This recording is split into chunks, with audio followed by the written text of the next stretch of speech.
Shalom Adonai, boa tarde a todos. Nós vamos dar início a uma aula específica, distinta, dentro de um contexto também transdisciplinar, porque iremos tratar de sociologia e também de filosofia a partir do contexto de um transitar dentro do pensamento da Idade Moderna, Idade Média e Idade Moderna. E também, até por que não dizer, Idade Antiga como um pilar de fundamento para a Idade Média e, na sequência, a Idade Moderna. Então, a pré-história, ela é concebida e ela é trabalhada no pensamento a partir da compreensão de ser um período considerado antes da escrita. E aí, dentro desse aspecto, vai entrar a questão da proposta do mito, tá? Já na Idade Antiga, vai surgir já as expectativas a partir do aparecimento, tá?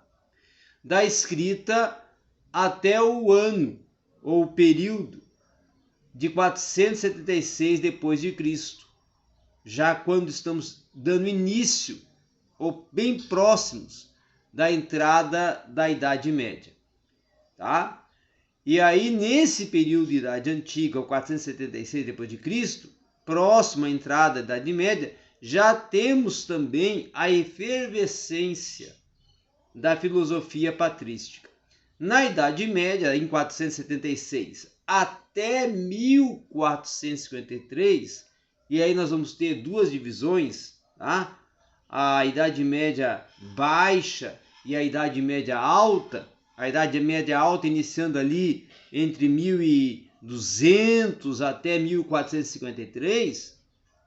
Esses dois períodos são períodos da efervescência do pensamento religioso, do pensamento teológico, da construção de uma filosofia cristã, tendo homens que nortearam, não é, como Agostinho, como Aquino, não é, como Roterdã e outros que eu poderia aqui mencionar.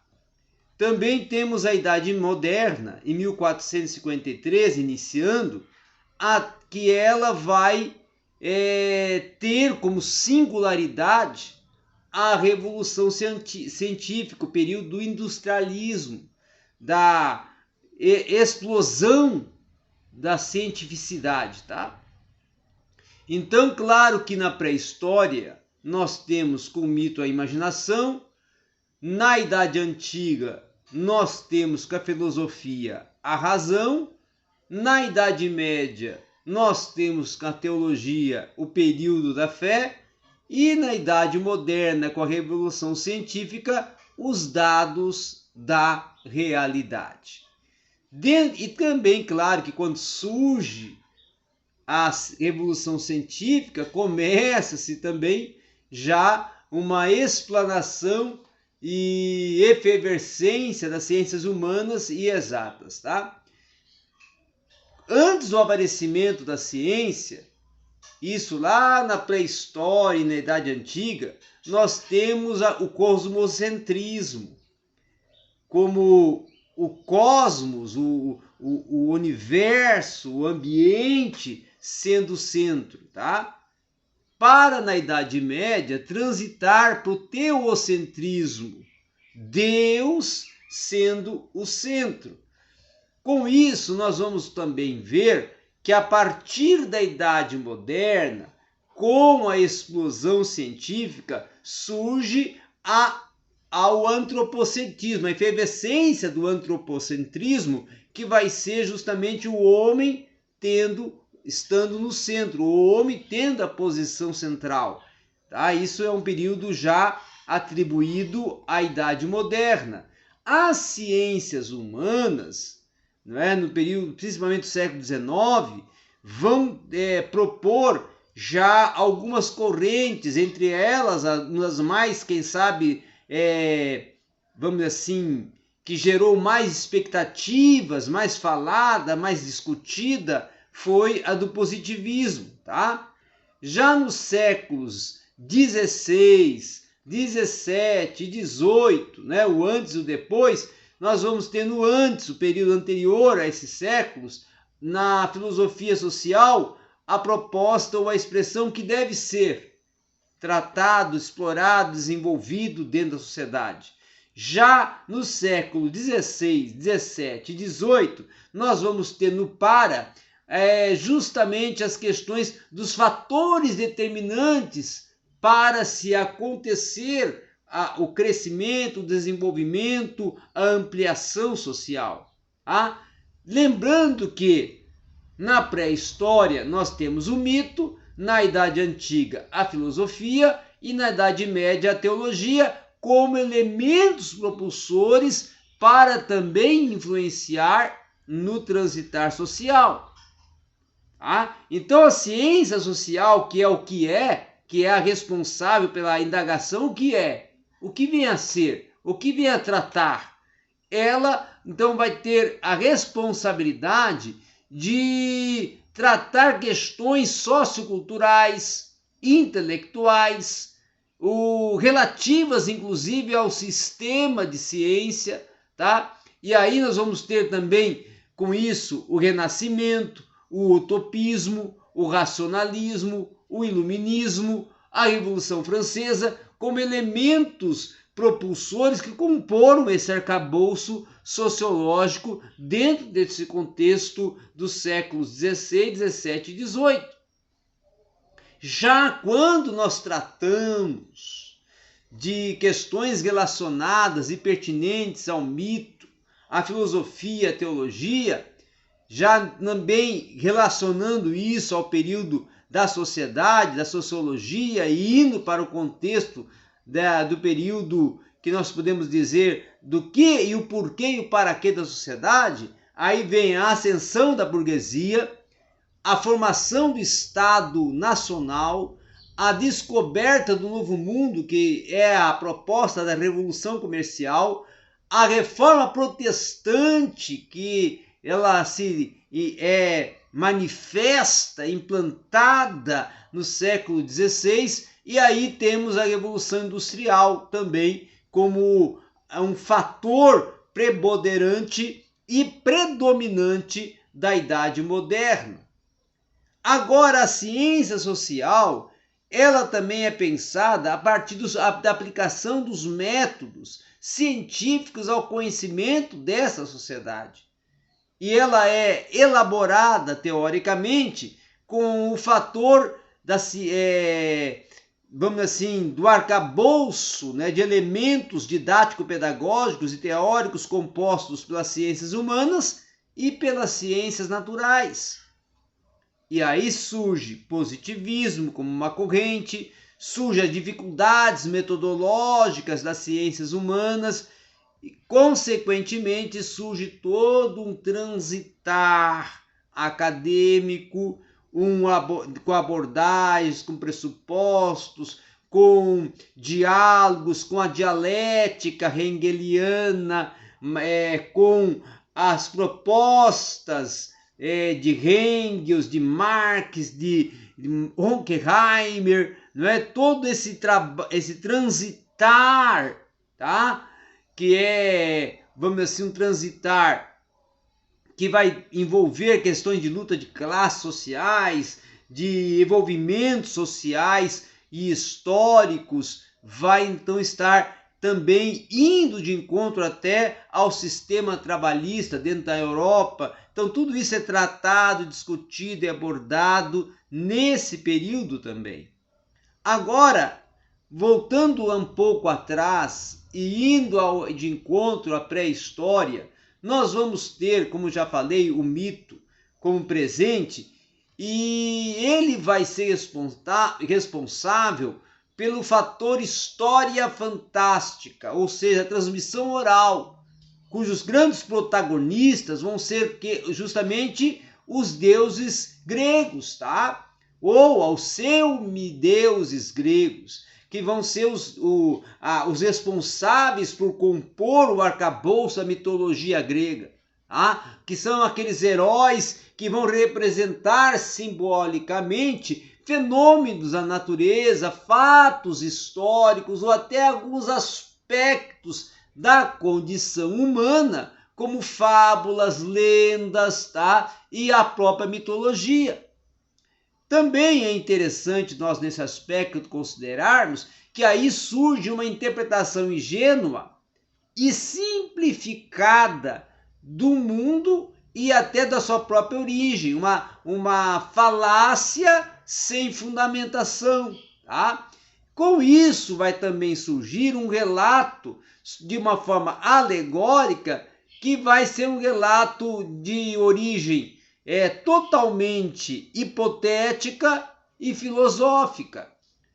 Uma pessoa, um fato cuja existência ele está dentro de um contexto imaginético, se torna também uma ficção e que vai causar o mito. Então, o mito é um fato considerado inexplicável, inconcebível, que na verdade se torna um enigma. Então, no aspecto social, uma crença, no caso do mito, ela é geralmente desprovida de um valor moral e social.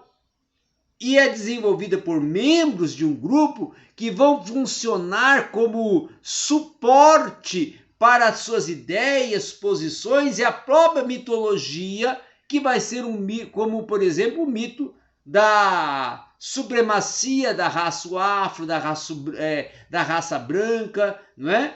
E outros contextos que eu poderia aqui também alencar. A representação, por exemplo, de fatos, de personagens distanciados e até do imaginário coletivo ou uma tradição, também acaba por se tornar uma proposta que ela é concebida mitologicamente em alguns sentidos, Uma outra questão também é quando nós discutimos aos discursos propositalmente poético, o narrativo, As questões do objetivo, do transmitir uma doutrina, de propor uma tese, de uma representação até muitas vezes simbólica, então, como por exemplo o mito do Prometeu, que é o mito grego clássico, da cultura grega clássica. Então, nesse sentido, o mito influenciou dentro das histórias orais, dentro da identidade cultural de um povo, na concepção de mundo e também no imaginário coletivo. E aí, a partir do imaginário coletivo, surgiam as indagações: quem somos nós, de onde viemos, para onde vamos? E aí nós estamos tratando justamente de transitar dentro da Grécia Antiga. E esses modelos antropomórficos são, na verdade, divinizados dentro de relações humanas com fenômenos naturais. E aí é que nós vamos ver a ideia de uma superioridade do homem sobre a mulher como uma coisa natural e até divina em algumas questões de culturas como a hebreia, culturas como a grega, como a própria cultura e a síria, medo-persa, e depois algumas culturas também considerar o trabalho escravo como sendo um castigo opressor. Então o mito não é um estado de infantilidade da humanidade e algumas culturas, mas ele é um estado de consciência de um povo que sobre si mesmo e sobre a sua realidade está circundando. Agora, uma outra questão também é que o mito irá se manifestar como verdade de origem intuitiva, pré-reflexiva, que até não pode ser considerada como uma comprovação crítica e racional. Uma outra questão também é que não pode ser apresentado como uma primeira forma de ciência, até por ser uma natureza pré-reflexiva, mas ela também se torna um pré-acumulo ou um pré-acumulado de um povo numa determinada época. E aí nós podemos ver que os mitos, eles revelam uma forte carga pedagógica, pois as narrativas que eles vão propondo vão ensinando sobre modos como as pessoas vivem e concebem o mundo em que estão inseridas. Também nós temos que ver, por exemplo, vou até colocar aqui um exemplo, o mito de Pandora. Adão e Eva, para algumas culturas, foi também pensado nesse aspecto, tá? Que foi até questionado, seria mito ou realidade, ficção ou verdade, né? Principalmente dentro dos contextos gnósticos, tá? Era discutido era realizado, desenvolvido esse questionamento. Na Idade Antiga, aí a filosofia da Idade Antiga, ela vai estudar como questões da organização tribal, como questões do desenvolvimento do comércio, o aparecimento da moeda, a utilização da escrita, a base econômica assentada no trabalho escravo. E isso tudo vai ser proporcionadora de criar condições até para o aparecimento de pessoas ricas e liberadas de um trabalho produtivo que vão poder até dedicar-se e dar-se ao luxo a uma cultura letrada.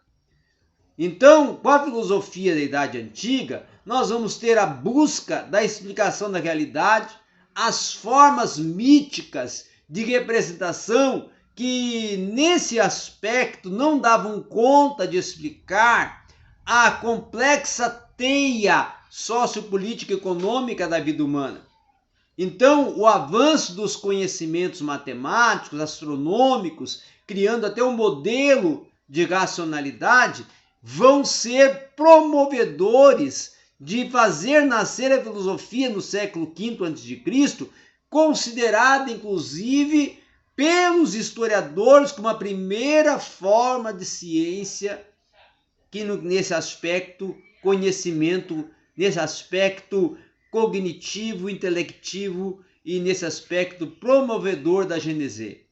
Então a filosofia na Idade Antiga, ela é a filosofia grega, aonde surge um avanço em termos de uma sistematização racional em face do antigo paradigma mítico, aquele que defende que não permitia uma verificação empírica e que tornava as conclusões desprovidas da utilidade prática. Então, a filosofia grega, ela vai ser responsável por revelar um conteúdo ideológico relativo aos costumes, aos interesses sociais daquela época, tá? Do período da Idade Antiga, para refletir o desprezo pelo trabalho manual. E aí a base aristocrática e a escravagista, ela vai desconstruir o seu modus vivendi dentro de elites helênicas que vai serem responsáveis ou vão propor a explicação do porquê a ciência da época estava totalmente concentrada para a especulação teórica e não desenvolvida para o aspecto tecnológico. Tá? Uma outra questão para nós concluirmos e fecharmos essa explicação da sociedade é que a filosofia propunha normas para melhorar a sociedade, de acordo com seus princípios e pressupostos. Tá? A filosofia também trabalhava em cima de estudos sobre a vida social e principalmente se tinha sempre um objetivo, propor formas ideais de uma organização da sociedade mais do que compreender uma organização real. Um outro sim também é que eram fatores normativos que buscavam estabelecer regras e normas, tá? E que finalizavam propondo uma finalidade até para se construir uma organização social. Então, com isso, a filosofia ela era uma norteadora do pensamento sociológico. Era isso que nós tínhamos para hoje, nesse breve discorrer filosófico, nesse breve discorrer de fundamentação de pilares para o pensamento sociológico, que nós trabalhamos aqui hoje nessa breve aula, nesse breve lampejo. Obrigado a todos.